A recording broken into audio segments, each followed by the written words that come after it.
mentiras convergentes, o mundo todo está envolvido. Você acha que essa máxima aí ela deve ser sustentada, especialmente por universitários cristãos? Religião, futebol e política não se discutem? Mas claro que não. Na verdade, devem ser discutidas, devem ser avaliadas, devem ser consideradas, né? Senão, veja como fica. Gálatas capítulo 1, versos 8 e 9. Ainda que nós ou um anjo dos céus pregue um evangelho diferente daquele que lhes pregamos, que seja amaldiçoado. Se alguém lhes anuncia um evangelho diferente daquele que já receberam, que seja amaldiçoado. Como que eu vou saber se alguma coisa é diferente daquilo que eu conheço, ou do que está na palavra de Deus, se eu não discutir, se eu não estudar, se eu não analisar esse assunto, né? É facilmente enganado aquele que não discute os assuntos, que não analisa, que não examina os assuntos em profundidade. 1 Tessalonicenses capítulo 5, 21 diz assim: ponham à prova todas as coisas e fiquem com o que é bom. Embora o contexto imediato desse texto, desse verso sejam as profecias, ponham à prova esse tipo de conteúdo, eu acho que a gente pode expandir um pouco também, né? Para analisarmos tudo que há aí, considerarmos se vale a pena manter esse tipo de conhecimento, né? E para isso é preciso que haja realmente discussões, análise, diálogo e assim por diante. Olha só, somente os tolos acreditam que política e religião não se discutem. Por isso, os ladrões permanecem no poder e os falsos profetas continuam a pregar. Não é verdade? Justamente porque alguns defendem essa máxima de não discutir, é que os ladrões estão lá onde estão e os falsos profetas estão pregando sua mensagem. As pessoas não conhecem a verdadeira mensagem.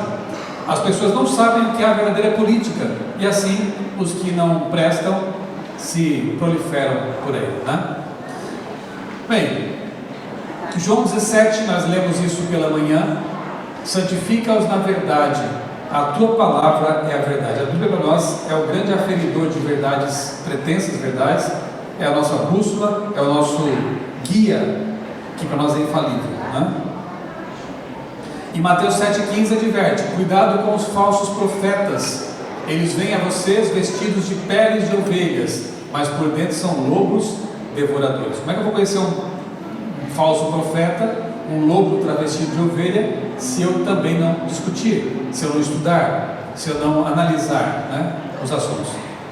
Eu vou falar aqui de algumas coisas relacionadas com o Papa Francisco, uma delas positiva e uma negativa. A positiva é que o Papa Francisco vem incentivando os jovens a usar as redes sociais, né, para disseminar uma mensagem. O Papa tem um foco, e isso é bacana. Ele tem Twitter, ele tem Facebook, ele usa as redes sociais, mas como objetivo: evangelização. E aqui eu fico me perguntando, será que os nossos jovens estão focados assim também?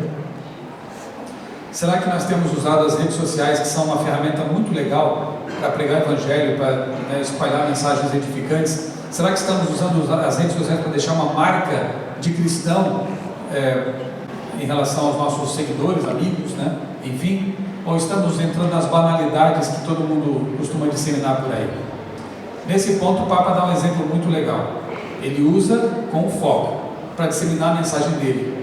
Então que nós também usemos, né, esses recursos, essas redes sociais, como verdadeiros cristãos, e façamos delas uma extensão da nossa vida real. Se somos cristãos da vida real, se procuramos dar um bom testemunho na vida real, que nós também demos isso lá no mundo virtual, né? Não sejamos pessoas de dois mundos, né, ou de duas caras, né? Tenhamos coerência.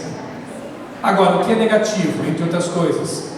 O Papa Francisco andou recomendando mais uma vez um livro muito estranho, intitulado O Senhor do Mundo. O Papa Bento XVI já tinha recomendado esse livro, e o Papa Francisco também fez a mesma coisa, ao recomendar esse livro de ficção.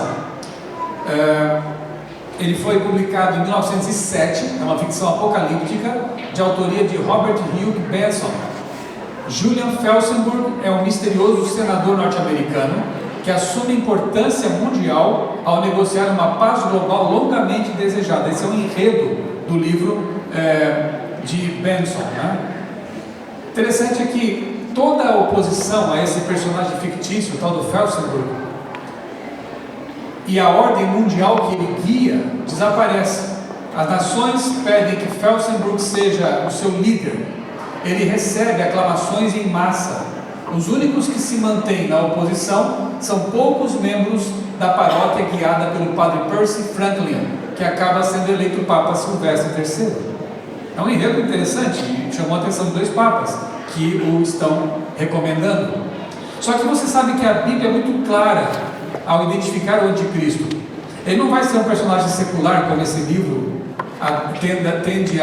tenta mostrar, né? A Bíblia apresenta o anticristo como uma figura religiosa. Veja só, item número 1, ele apresenta um evangelho eterno, um evangelho diferente, está lá em 2 Coríntios capítulo 11, ou seja, prega dogmas em lugar de doutrinas bíblicas, ensina conceitos pagãos em lugar das verdades do evangelho. Segundo, o anticristo na Bíblia, ele se opõe a Cristo, por isso que é o anticristo, mas ele quer na verdade ocupar o lugar de Cristo, aceitando inclusive adoração, assumindo prerrogativas divinas como o poder de perdoar pecados, querendo inclusive sentar-se no santuário de Deus, como diz o apóstolo Paulo. Portanto, o anticristo é uma figura religiosa. Mas o livro lá de Benson, que o Papa recomendou, leva para outro lado. Apresenta o anticristo como sendo uma figura secular, um político, e um Papa se opondo ao anticristo político. Já dá para entender porque o Papa está recomendando esse livro, com certeza, né? Vamos lá. Agora, se as pessoas não discutem religião, elas entram nessa mesmo, né? Vão aceitar uma ficção como sendo algo até bíblico, né? Como sendo, o Papa recomendou, deve ser a verdade. Porque não discutem religião, porque não estudam a Bíblia, porque não têm o conhecimento que salva, como vimos ontem em Oséias capítulo 4. Meu povo perece porque falta conhecimento da Bíblia, né? Resumindo, para ser o anticristo, essa figura tem que ser contra Cristo, mas se parecer com ele. E para ser assim, essa figura só pode ser uma figura religiosa, né? Olha só que interessante. Quando você contempla a capa da edição original de 1907 do Lord of the World, de Robert Benson, você vê que tem muita semelhança com uma carta do tarô, que é chamada Hierofante. Percebe a semelhança? O interessante é que essa carta do tarô, ela representa o sacerdote supremo. Quando esse arcano aparece no jogo ali, no tarô, ele confirma que tudo será resolvido de maneira amigável, buscando encontrar sempre acordo para uma situação. O anticristo fará isso. Será uma figura reconciliadora, que vai harmonizar extremos, que vai levar o mundo a uma suposta pretensa paz. Essa carta diz isso, e a capa daquele livro tem muita semelhança. Uma banda de death metal dos anos 90 também trazia na capa do disco, veja o nome da banda, Behemoth, uma figura semelhante àquela capa e àquela carta, mas aí é uma mulher sendo adorada e cercada por um dragão com 7 cabeças. Note que na carta, assim como na capa, a figura religiosa no centro é adorada por outros religiosos. Está vendo ali?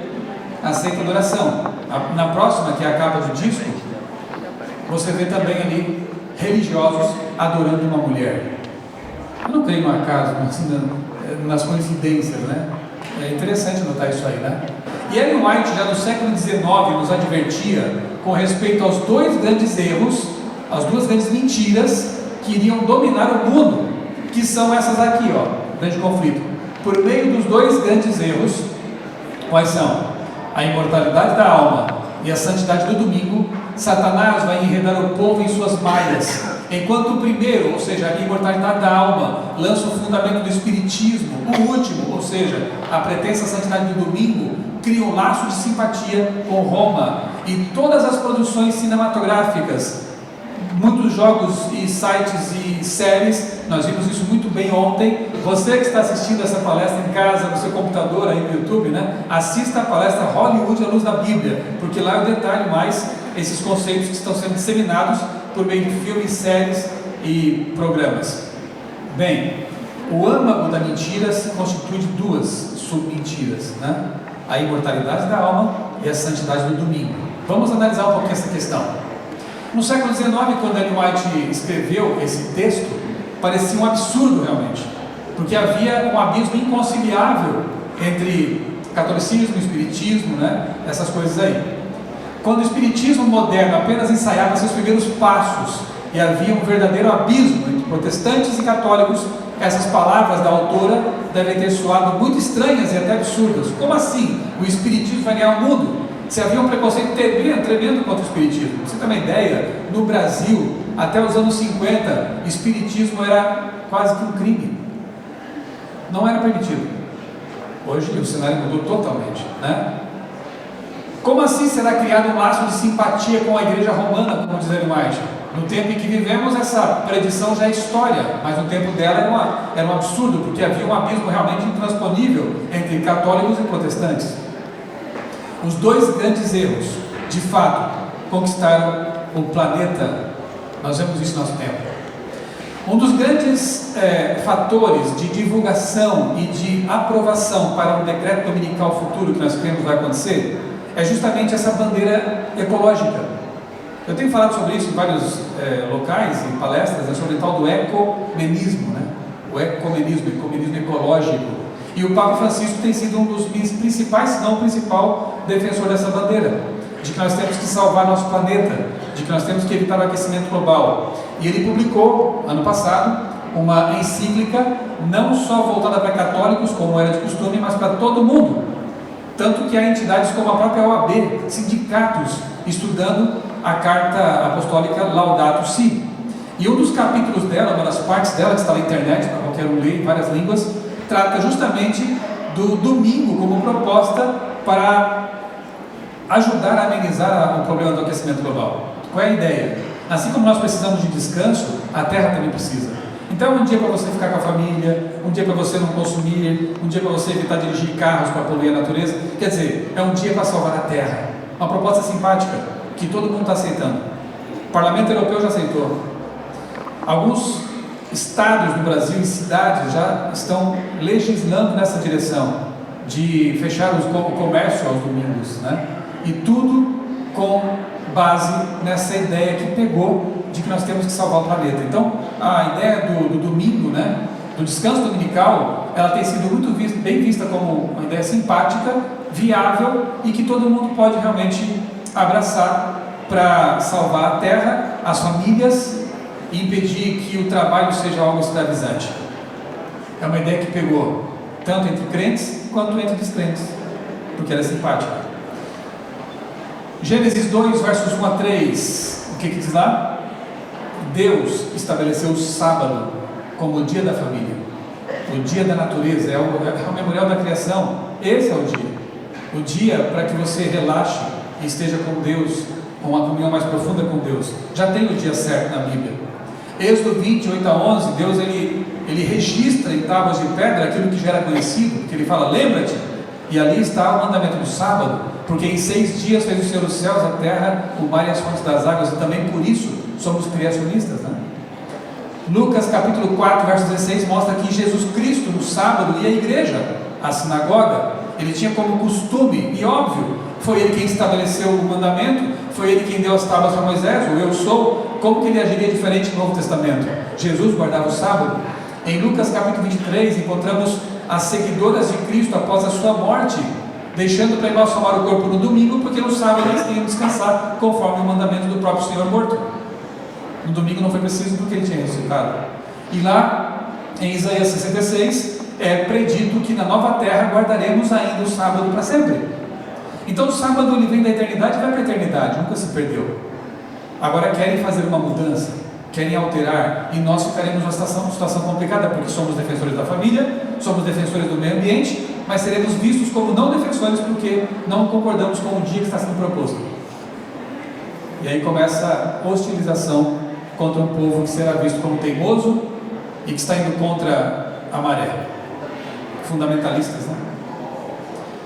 Olha só que interessante, no prefácio, na introdução do livro Origem das Espécies, na primeira edição, Darwin escreveu o seguinte: após 5 anos de trabalho, permiti-me especular sobre o assunto e redigi algumas notas breves. Desenvolvi essas notas em 1844, até as converter no esboço das conclusões que então me pareciam prováveis. Olha que coincidência interessante. Darwin começa a registrar as notas que vão dar no livro que é publicado em 1859, Origem das Espécies, em 1844. Ontem eu mostrei aqui o frontispício, né, a página inicial ali do livro dos Espíritos, né, de Allan Kardec. Quando foi publicado? 1820.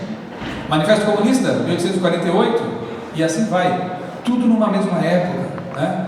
O século XIX é um cadinho ali de ideologias que despontam, todas, creio, com o objetivo de abafar, de ofuscar um grande movimento reavivamentista, né? Reformatório de verdades bíblicas esquecidas, que foi conhecido como movimento adventista.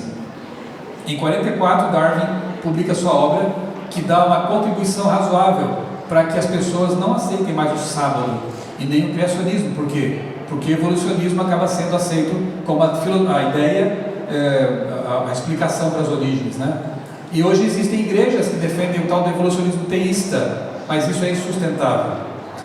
Esse gráfico aí foi feito por dois alunos, por alunos meus de pós-graduação em criacionismo, em ciência e religião lá em Tatuí, e eu achei assim bem bacana, muito bem feito. O Flávio Carvalho, que é meu colega ali, ele é designer da revista Vida e Saúde, e a Agatha Lemos, que é jornalista, minha colega também, editora da revista Vida e Saúde. E esse gráfico que eles fizeram para mim em matéria de ciência e religião, lá na pós-graduação, ele resume muito bem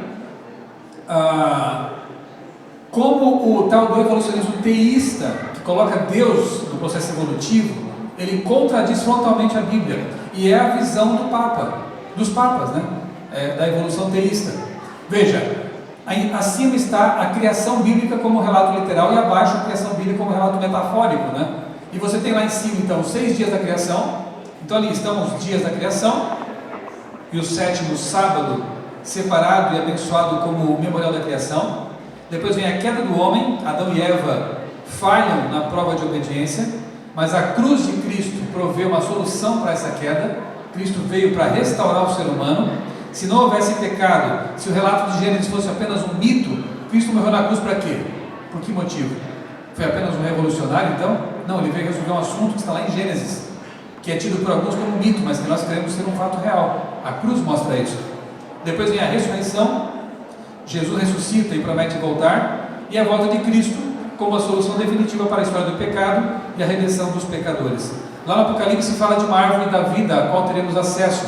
Se a árvore da vida de Gênesis é um mito, aquela do Apocalipse é o quê? Nosso futuro é comprometido. Aqui abaixo, então, na linha laranja, nós temos o relato segundo a visão da evolução teísta, que é esposada por católicos e alguns protestantes também. Então você não tem dias literais de criação, você tem eras. As bolinhas ali indicando as sucessivas eras pelas quais a vida na Terra passou. O homem surge após milhões de anos de processos macroevolutivos e adaptações. Não existe então o pecado, né? Porque se Gênesis é um mito, é uma alegoria, a história do pecado também cai por terra. E aí não há necessidade de um salvador, porque ele veio redimir a raça humana de quê? A raça humana pode se aperfeiçoar por si própria. É o que ensinam o espiritismo e o evolucionismo. Nós poderemos evoluir espiritualmente ou biologicamente, segundo a teoria da evolução. Não há ressurreição. Jesus era apenas um homem, um bom homem, mas sujeito à morte como todos. O homem é o centro de tudo e o fim em si mesmo. Não há juízo a temer, mas um mundo a conquistar, um mundo a transformar. E o homem continua evoluindo indefinidamente, não sabe para onde, talvez ser uma raça superior ou coisa parecida, ou então ser resgatado por raças alienígenas que poderão vir aqui e oferecer solução para nossas mazelas. É assim que fica a coisa. E você tem então uma quebra ali no meio, que é o centro do conflito, a adoração a Deus ou ao inimigo de Deus ou ao ser humano, a quem você adora. Você percebe que o conceito de evolução teísta, ele contradiz a palavra de Deus. E ele dá margem para que o domingo seja aceito como um dia de guarda, porque o sábado pertence a um relato mitológico, né? Vamos prosseguir? O segundo grande erro tem que ver com a imortalidade da alma. O primeiro é a santidade do domingo, né? A pretensa santidade do domingo, e o segundo é a imortalidade da alma. Eu estive há 2 anos fazendo uma viagem cultural pelos pontos históricos da igreja lá nos Estados Unidos. E ali, no estado de Nova York, tem um lugar chamado Port Gibson, onde fica a fazenda do Hiram Edson, que é um dos pioneiros da nossa igreja. E ali tem uma placa que inclusive registra como sendo aquela fazenda o local de nascimento da teologia adventista. Porque se você se lembra bem da história da igreja, né? Após um desapontamento em 1844, em que dia foi? 22 de outubro, né? No dia seguinte, no dia 23, estavam lá alguns mileritas desapontados, chorando, clamando a Deus por alguma explicação. E o Hiram Edson, ele com o espírito pastoral que tinha, ele saiu daquele celeiro onde estavam alguns mileritas orando, aquilo é uma réplica, né, do original que havia naquela fazenda. Ele sai dali e vai até outro grupo para tentar consolá-los, com oração, com a sua presença ali. E no caminho, passando por um milharal, ele tem um insight, alguns acham que até uma visão talvez, em que ele viu o céu aberto e Cristo passando do lugar santo para o lugar santíssimo. E nessa nova compreensão ele entende que na verdade não era a volta de Cristo em 1844, sim o início de uma nova fase que nós chamamos de juízo investigativo. Ali nascia de fato a teologia adventista, que viria a ser adventista do sétimo dia no futuro próximo, né? Só que interessante é que muito perto dali existem alguns lugares, aí nasceu a igreja adventista, enfim, né, mas ali perto, a questão assim de 10 quilômetros, existe um outro local chamado Hydesville, e lá está o memorial que marca o início do espiritismo moderno, pertinho dali. E ali você pode ver as ruínas da casa que foi da família Fox, aquela casa onde as meninas batiam na parede e o diabo espíritos, né? A gente sabe que o diabo respondia com batidas também e tal. Tem uma placa lá que identifica como sendo o memorial dos espíritas. E em volta daquela casa, daquele monumento, existem tijolinhos vermelhos. E um deles me chamou a atenção. Eu até indiquei ali a frase: There is no death. Quer dizer isso? Não há morte. Essa é a mentira original do ego. Certamente não morrereis. E no monumento espírita, que marca o início deste movimento no mundo, numa mesma época e numa mesma geografia em que nasce a igreja adventista no sétimo dia, está ali a contrafação direta a uma mensagem que essa igreja iria pregar no mundo. Há morte sim, e nós dependemos de Cristo para ter vida eterna. Sem mim não há vida. Eu sou a ressurreição e a vida, disse Jesus. Mas o movimento espiritualista vem justamente contradizer essa verdade poderosa de que há uma ressurreição a ganhar, de que Cristo é vida. Eles vêm dizendo: não há morte, não há morte. Você tem uma alma imortal dentro de você. Ainda que você morra, você poderá viver para sempre. Não se preocupe com isso. Perigoso, né? Assim como o domingo nos afasta do Criador, a crença na imortalidade nos afasta também de Jesus, do nosso Criador. Por isso que elas são muito convenientes para Satanás, né? Pertinho dali também, questão de 8 quilômetros, 9, está um monumento dos Mormons, no Monte Cumorah, onde ele supõe que o Joseph Smith teria tido uma visão, um contato com um anjo chamado Moroni, que teria dado a ele os livros, as folhas de ouro que compuseram depois o livro de Mormon, um outro evangelho de Jesus, como diz a capa do livro de Mormon, né? Naquele local eu tive uma chance bem interessante. Havia um guia ali, Mormon, um senhor bem vestido, muito instruído, né? Nos mostrando e contando a história dos Mormons, de Joseph Smith. Em algum momento que eu estava só com ele, eu perguntei: eu posso fazer uma pergunta? O anjo Moroni era de fato um anjo ou era um espírito? E eu posso contar isso porque ele me disse, e eu estou falando de primeira mão, ele me disse: a gente chama de anjo, mas era realmente um espírito. Na verdade, os Mormons são espíritas, né? Aquele anjo era um espírito. E não me surpreende o fato de que Smith teve sua visão em 1820, no mesmo ano em que o Livro dos Espíritos foi publicado. E ali pertinho do movimento adventista, onde nasce o movimento adventista, surge também um movimento que veio tentar ofuscar a verdade que estava brotando lá na fazenda de Port Gibson. Que verdade? De que nós dependemos do nosso Deus Criador e de que vida eterna só existe nele. Aí o espiritismo, o mormonismo e outros movimentos mais, eu estou tomando aqui apenas dois que estão ali próximos, né? Tentaram ofuscar essa verdade, dizendo que não, há espíritos e que a vida do ser humano inerentemente é imortal. Mentira, perigosa demais. Isso vem lá do Éden. O inimigo tentou fazer um espetáculo paralelo ao espetáculo que Deus estava promovendo ali, como uma espécie de reforma no século XIX, né? Ali está então a estátua do anjo Moroni, que não é anjo coisa nenhuma, folhada a ouro, né? Lá no Monte Cumorá, nos Estados Unidos.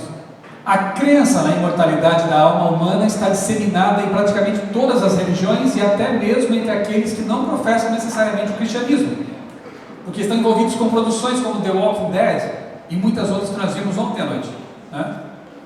Gênesis 2,7 diz, lembram do que diz o texto? E Deus formou o homem do pó da terra e soprou em suas narinas o fôlego de vida, e o homem se tornou uma alma vivente. A Bíblia não diz que o ser humano recebeu um ente imaterial como sendo uma alma. Na Bíblia, na mentalidade hebraica, alma é pessoa. Você é uma alma, eu sou uma alma. E nós somos seres integrais, indissolúveis. Morreu, você volta para o pó. E o fôlego, que não é uma entidade consciente, volta para Deus, é a sua energia vital, são suas memórias. Você não existe mais. Você só voltará a existir quando Cristo voltar e te ressuscitar. Até lá você não é, você não existe. A morte é a não vida. Isso é muito claro na Bíblia. João 11,11, Cristo, quando vai ressuscitar Lázaro, diz: nosso amigo Lázaro dorme, mas eu vou acordá-lo do sono. E quando Cristo ressuscita Lázaro, ele não vem contando coisas como: eu vi um túnel de luz, eu estive no céu e voltei. Seria muito injusto, aliás, trazer Lázaro de volta do céu, se ele lá estivesse, para viver de novo nesse mundo miserável. Jesus é amigo de Lázaro, nem fazia isso com ele, né? Lázaro estava dormindo na sepultura, inconsciente, e quando acorda não fala nada. Sai para fora, não venha do céu. Estava na sepultura, né? E lá em Eclesiastes 9:5-6, você conhece bem o texto, diz que os mortos não sabem nada e não tem participação nenhuma no que se faz aqui neste mundo. Então quem faz no lugar deles são espíritos que querem disseminar a ideia de que a vida continua após a morte, mesmo que sem Deus. A mentira original sendo disseminada, né, no planeta. Agora veja só, filosofias pagãs, espiritualistas, gestadas há muito tempo, foram incorporadas ao cristianismo, numa jogada de mestre diabólica. O diabo gestou isso no paganismo e trouxe para o cristianismo num processo gradual, de forma que hoje a maior parte das igrejas defende algo imortal, um conceito que não é bíblico, né? Aconteceu com outras questões também, como o domingo, né? Assim, a igreja que já ensinava que o dia do sol, Sunday, pagão, era o novo dia do Senhor, passou também a ensinar que os mortos continuam vivendo como almas do céu ou no inferno e que poderiam, dependendo do caso, até interceder pelos vivos. Então agora a jogada de mestre satânica, o cavalo de Troia colocado no cristianismo, começa a difundir as duas grandes mentiras que o diabo inventou: o dia falso de guarda, que na verdade é um dia pagão, e a crença na imortalidade da alma, que na verdade é uma crença pagã. Convenhamos, ele foi genial, né?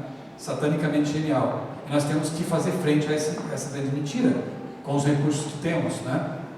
Então tá, católicos, protestantes, evangélicos e espíritas advogam essas ideias, concordam? Sim. Agora, o que dizer dos descrentes? Os descrentes, os ateus, os céticos, os agnósticos, em sua grande maioria já aceitam a proposta do descanso dominical, porque ela é conveniente, porque é para salvar a terra. Mas como que eles vão aceitar a questão da imortalidade da alma, se eles não creem nisso?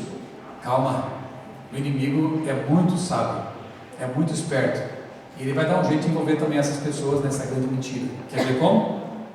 Estão preparados? Posso avançar? Então vamos lá. Muitos ateus, e nós vimos o caso de Stephen Hawking e de Carl Sagan, por exemplo, eu vou voltar a eles, né? Muitos ateus acreditam que existem raças extraterrestres inteligentes por aí no universo afora. Entre os famosos que creram e creem nisso estão o astrônomo Carl Sagan, já falecido, e o físico britânico Stephen Hawking, entre outros. No caso de Sagan, isso fica muito claro no livro que ele escreveu e virou filme, chamado Contato. É um livro até interessante, que fala bastante sobre ciência, religião, essa interface entre as duas coisas. Mas ali, a proposta de Sagan é que um dia nós faremos contato com alguma raça alienígena e que nós temos que estar atentos aos sinais que eles podem nos enviar. Mas o que seria um sinal de uma inteligência extraterrestre? Uma mensagem que tem alguma lógica. Em algum momento no filme, no livro, os radiotelescópios lá dos Estados Unidos captam uma mensagem, umas simples sequências de 1 a 121 de números primos, que para eles é uma evidência incontestável de que alguém organizou aquela sequência de números. O que, fazendo aqui uma pequena digressão, o que me soa bastante paradoxal é o fato de que para Carl Sagan, que era ateu, uma simples sequência numérica de 1 a 121 poderia indicar uma inteligência lá fora. No entanto, para ele, os 30 volumes da Enciclopédia Britânica de uma célula, lembra, uma ameba, não revelam inteligência. Os 170 metros de livros que compõem o genoma humano não revelam inteligência, então? Mas uma simples sequência numérica de um dos primos ali revela? Olha a incoerência, né? Mas eu não quero falar de novo desse tema aqui, quero voltar para esse ponto da questão do contato com extraterrestres. Sagan morreu acreditando que um dia faria contato com extraterrestres. Isso me deixa meio triste, assim, porque eu sou fã dele. Ele moldou muito do meu conhecimento científico na adolescência. Quando eu tinha 15 anos, eu comprei no sebo o livro Cosmos e fiquei maravilhado com a ciência. Então eu admiro, né? Até porque o Sagan era um ateu, mas um cara mais educado, não era como o Richard Dawkins, que ataca a gente de tudo que é jeito, né? Era um ateu mais moderado, digamos assim. Ele morreu crendo que um dia iria encontrar extraterrestres. Triste, né? Mas tem outro que está vivo ainda, né? E esse outro é o Stephen Hawking, que está lançando um programa que vai buscar extraterrestres, vida extraterrestre. Ele está gastando seu dinheiro, seu tempo, que ele sabe ser curto, né? Aliás, Hawking já devia ter morrido há muitos anos, quando foi diagnosticado com aquela doença degenerativa, né, esclerose amiotrófica lateral. Ele tinha poucos anos de vida, mas por algum motivo ele está vivendo ainda até hoje, com 70 anos já, né? Misericórdia, talvez. A primeira esposa era crente. Leia o livro ou veja o filme A Teoria de Tudo, que conta a história de Hawking da perspectiva da esposa que era cristã. É bem interessante, a Jane Hawking, né? A primeira esposa dele. O Hawking está investindo dinheiro numa pesquisa para tentar encontrar vida extraterrestre. Qual será o interesse dele?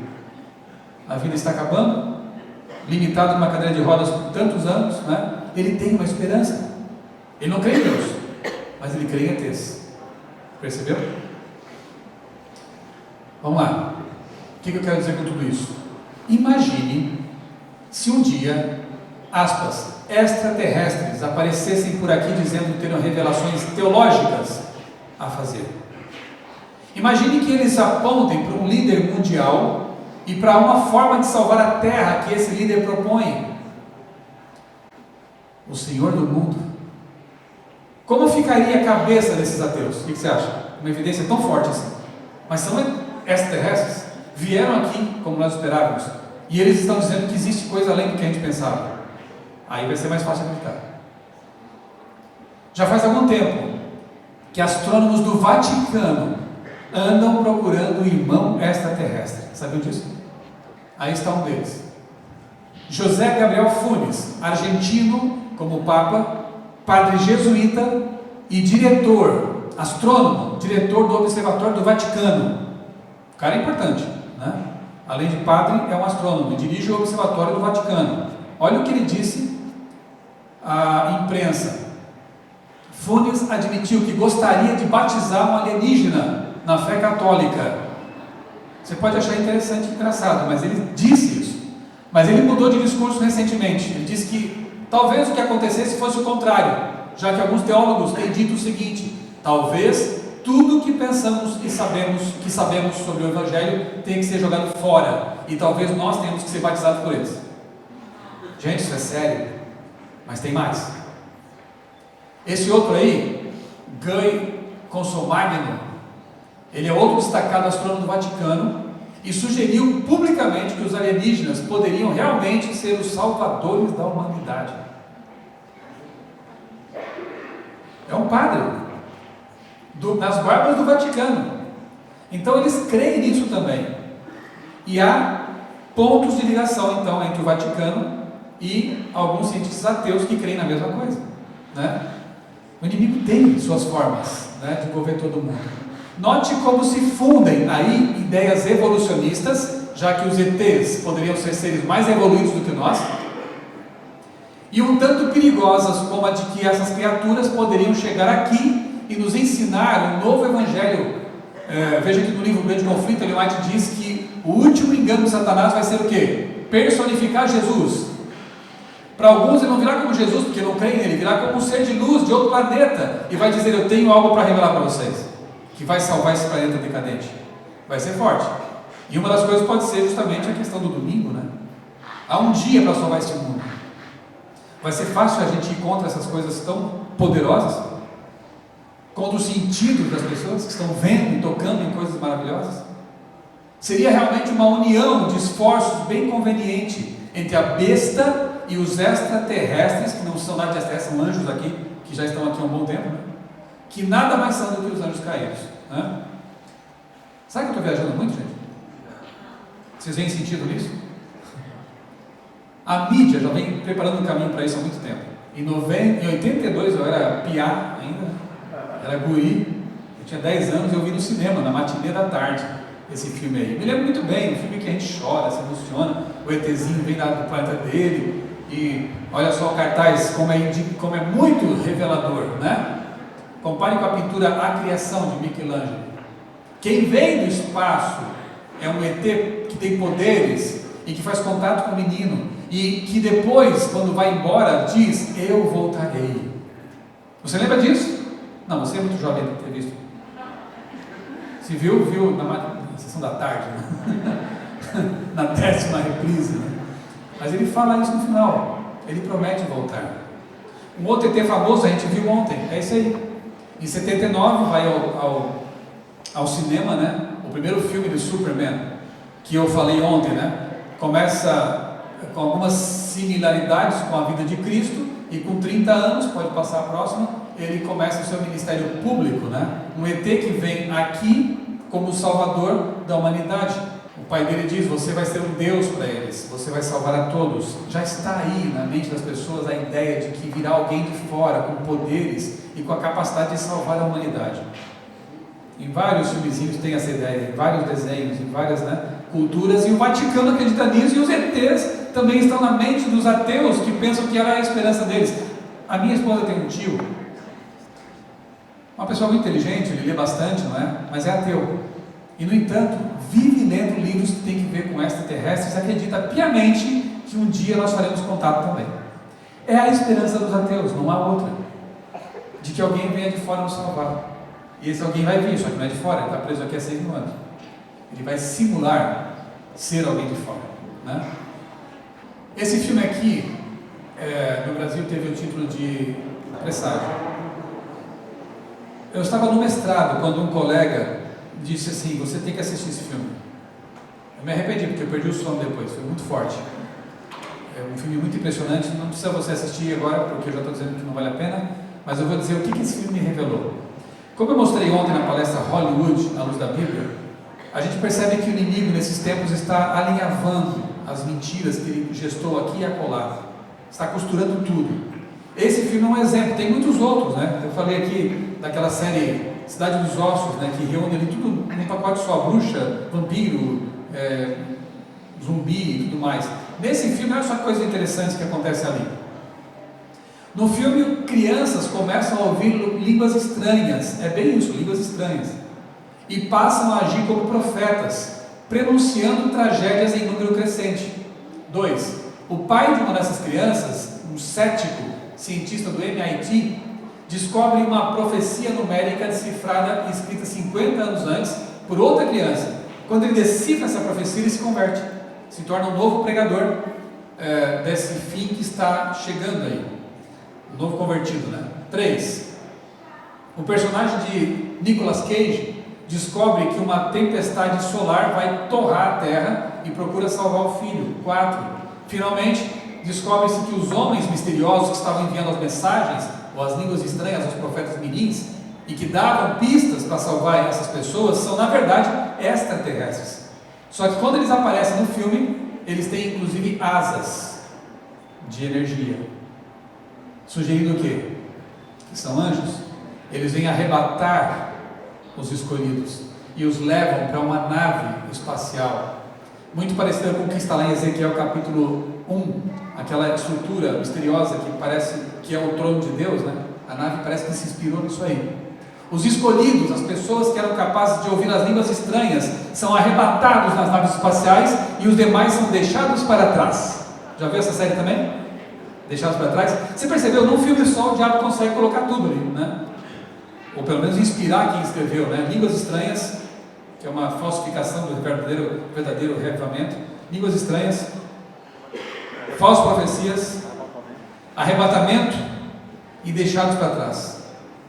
Tudo no filme só, que não é religioso. Um não religioso assiste, beleza, são ETs, mas tem todo um contexto religioso de falsas ideias religiosas que estão espalhadas por aí. Tudo alinhavado, né? 7. Enquanto bilhões de seres humanos são queimados pelas labaredas solares, uma parte da humanidade aterrissa num planeta idílico e corre com roupas brancas em direção a uma árvore cintilante. Árvore da vida. Isso é plágio, né? Algo parecido com isso existe na Bíblia, mas o resto é tudo deturpação da verdade, né? A coisa está ficando muito clara ultimamente. Por exemplo, uma revista aí de ufologia, que tem justamente o nome de UFO, trouxe essa matéria, abdução da alma. Dá um zoom para mim, pastor. Estudos avançados revelam que pelo menos algumas espécies de aliens estão interessados em algo além dos nossos corpos físicos e material genético. Estão preocupados com a nossa alma. Então agora começa a haver uma ligação entre as duas coisas. Os ETs também são crentes na imortalidade da alma e estão preocupados com a alma humana que nem existe, né? E você começa a ver o espiritismo se fundindo com a ufologia. E aí pessoas que não creem na Bíblia, não creem na tal alma imortal, mas creem em ETs, vão ter contato com essa revelação e começar a aceitar esse negócio. Uma mentira satânica sendo aceita por pessoas que não creem em Satanás. Olha que paradoxo, que interessante, né? Lá nos anos 80, o pastor George Vanderman, lembra dele? Criador do programa Está Escrito, já advertia quanto a esse assunto. Ele, num dos seus programas, chamou os OVNIs de brinquedos de um anjo caído. Achei muito interessante isso aí. Eu estava vindo para a igreja nessa época, assistia esse programa nos anos 90, na verdade, e ficava fascinado com o conhecimento do pastor George Vanderman e com coisas que ele revelava nesse programa. E esse me chamou a atenção, naquela época já. Ele dizia que os OVNIs não são de fora, são daqui. São simulações satânicas, brinquedos de um anjo caído para enganar a humanidade, para estar aberta para receber alguma coisa que vem de fora e estar enganada para não aceitar aquilo que vem mesmo de fora, que são os anjos de Deus e Jesus Cristo. Um outro que chamou atenção para essa grande ilusão, para esse grande engano, foi Roger Murnau. Se você não leu ainda o livro Viagem ao Sobrenatural da Casa Publicadora Brasileira, eu te convido a ler. É um livro revelador. Roger Murnau chegou a ser satanista e Deus o arrancou de lá, Deus o resgatou de lá. Ele se tornou um grande intercessor, um grande homem de oração. Tanto que o outro livro dele muito bonito é aquele Respostas Incríveis à Oração. Muito bonito aquele livro. Leia esses dois livros para você ver o poder de Deus resgatando uma pessoa. E nesse livro, ou melhor, nesse livro que ele revela as artimanhas satânicas, né, que é bastante revelador, ele fala sobre evolucionismo, ele fala sobre como que as ruínas de Stonehenge, né, foram erigidas. É bacana, vale a pena você ler. Agora, tem um vídeo na internet, no YouTube, que é uma parte de uma entrevista que ele concedeu alguns anos atrás. Eu quero que você assista agora a parte em que ele fala sobre extraterrestres e veja se não é exatamente o que eu estou falando aqui para vocês agora. Roger, when I was a teenager back in the 1970s, I remember a song that came out talking about the age of Aquarius. Mm-hmm. And since then, we've seen the development of the New Age, and I wondered if back when you were involved in spirit worship, if they talked about New Age at all. Oh yes, it was a big thing that was coming up. One of the major deceptions of the last days. Mm.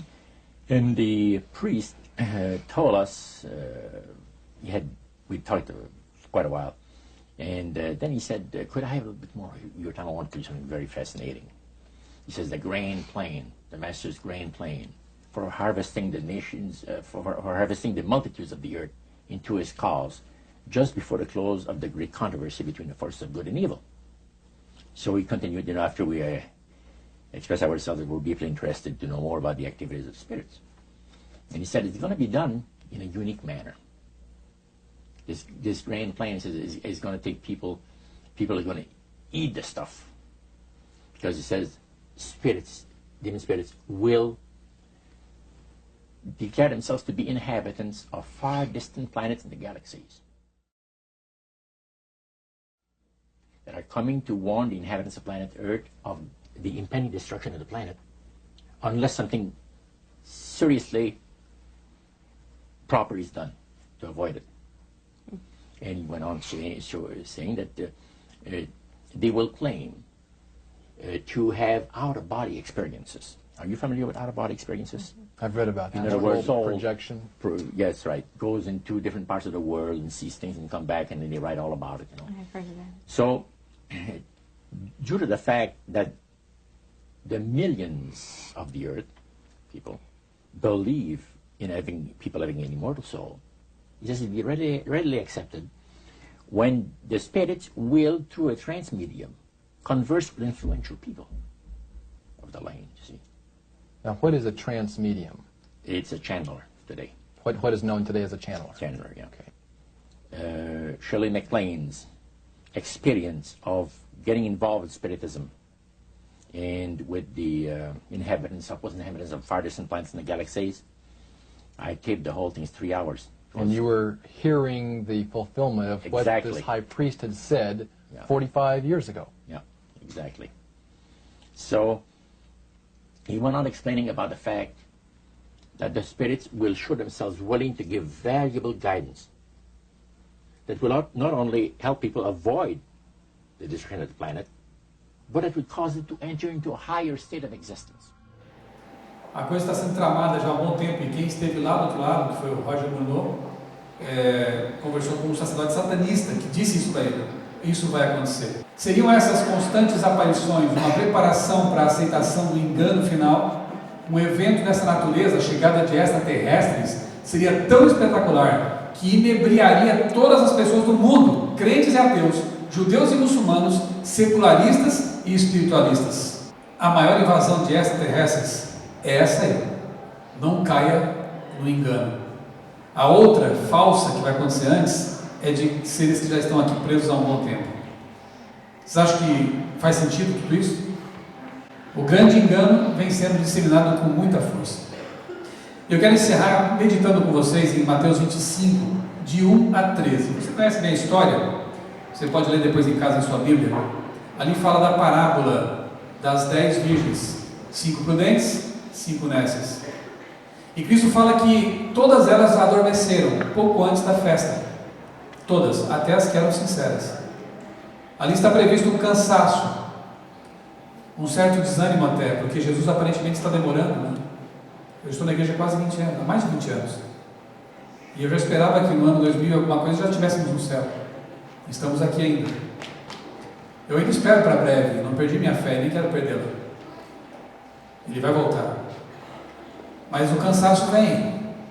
Meu filho de 5 anos fazendo pergunta: pai, Jesus não está voltando nunca, né? Que demora. 5 anos ele tem. Ele quer logo que Jesus volte também. E essa parábola fala que haveria realmente uma tardança, uma espera e um cansaço.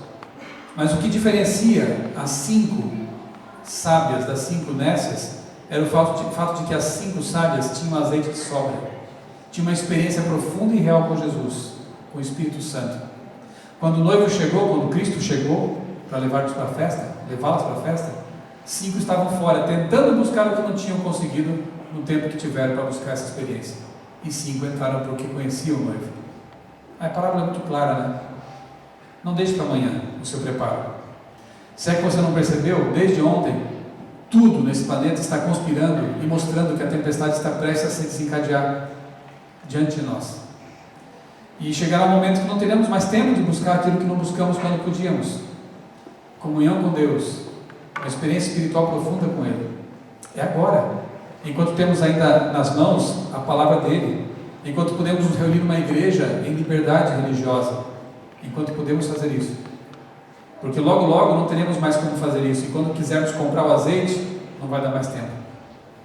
Eu espero sinceramente que esse congresso tenha feito com que você não apenas tenha acumulado conhecimentos científicos, acadêmicos talvez, né? Não seja apenas uma marcação de pontos para o seu currículo, mas que você tenha entendido que Deus quer que você se prepare para a volta de Jesus. Que você se capacite para ser um instrumento poderoso nas mãos dele, como alguém que tem conhecimento útil, né? Alguém que tem erudição até, para pregar com muito mais poder a mensagem da palavra de Deus. E que você entenda que o tempo é curto, enquanto isso não acontece, que nós possamos realmente buscar aquilo que edifica, não banalidades da mídia, não as coisas que esse mundo oferece, porque como o tempo é curto, temos que buscar aquilo que realmente é importante. A palavra de Deus, a comunhão com Ele e a preparação para a volta dele, levando muitas pessoas conosco para o céu. Esse é o nosso grande objetivo. Que não caiamos na grande mentira.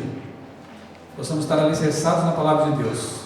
Quantos aqui, universitários ou não, querem neste momento dizer: Senhor, eu quero estar pronto para o grande dia que se aproxima, e eu quero usar todos os meus talentos, o meu conhecimento, eu inteiramente quero ser usado para pregar essa mensagem às pessoas. Deus seja louvado. Que Ele te abençoe muito nessa decisão que você tomou de ser um missionário do século XXI, e que nós ajudemos a preparar uma geração para receber Jesus em breve. Amém.